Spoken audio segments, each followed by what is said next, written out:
Setting up an eSIM on your new Samsung Galaxy S26 Ultra is faster and more secure than physical SIM.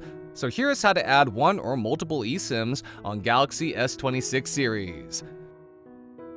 Before we begin, to activate eSIM, make sure you have your QR code or activation code ready.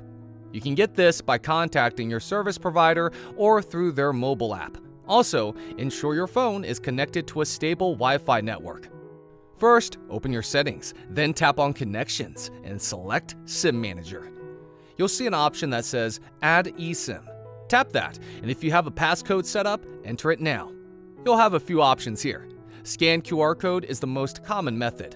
Simply bring the QR code from your carrier into the camera frame.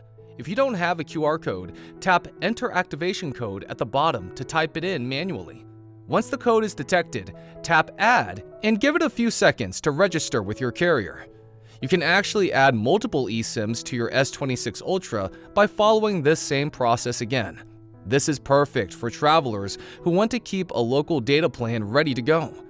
Here is a pro tip. Even though you can store multiple eSIMs, only 2 SIMs can be active at the same time.